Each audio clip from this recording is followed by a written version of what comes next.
A very happy release day to The Huntress and the Four Horsemen. I just finished this one a couple days ago and I had so much fun with it.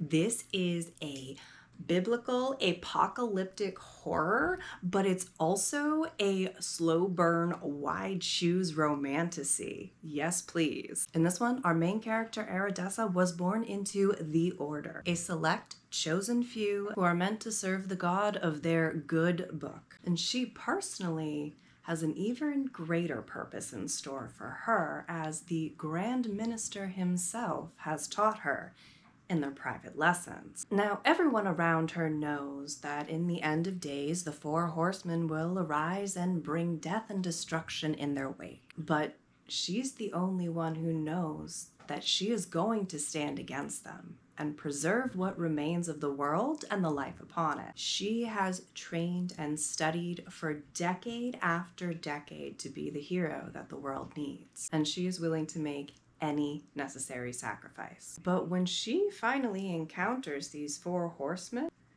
turns out they have a very different understanding about what's going to happen in these end of days and what's going to happen after. If Aridessa is going to be able to save anything at all, she has to learn which prophecy is the ultimate truth. To state the obvious, I am a really big fan of stories. I wouldn't be doing this for any other reason. But that's not just for books and video games. That also applies to folklore, mythology, and theology. So the biblical reinterpretation here really drew me in. And once I really got into it, I found there was so much more than what the blurb had promised me. I was very, very happily surprised. Readers should be aware going into this that this is a longer book. The most compact print version that I could find information for is over 520 pages. Combined with that, it is a slow burn romance and plot-wise. It starts off very slow. I know some other ARC readers were a little put off by that. However, I really liked spending that extra time with the characters, learning their world and learning their different personalities. Especially in a wide shoes romance, I really want to know who everyone is. This is also where we're getting all the necessary world building and foreshadowing for when the plot does pick up.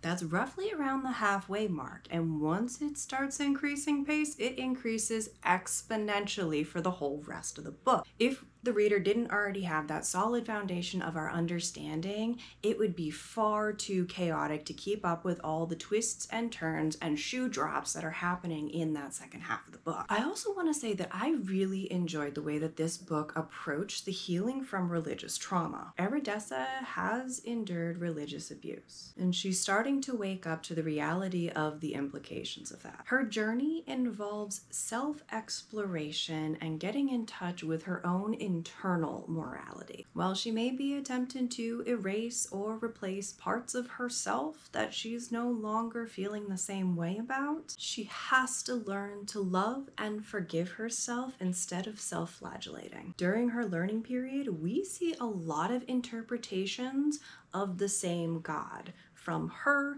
and from others who worship the same one.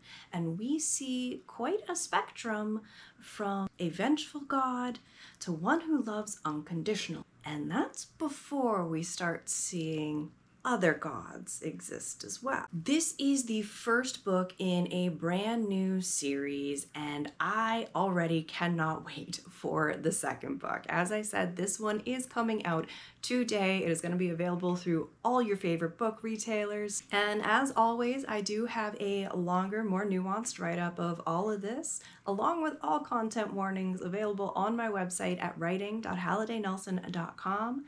And I want to know what you are reading too, because no matter how big this TBR pile behind me gets, I'm gonna let it keep growing. Happy reading.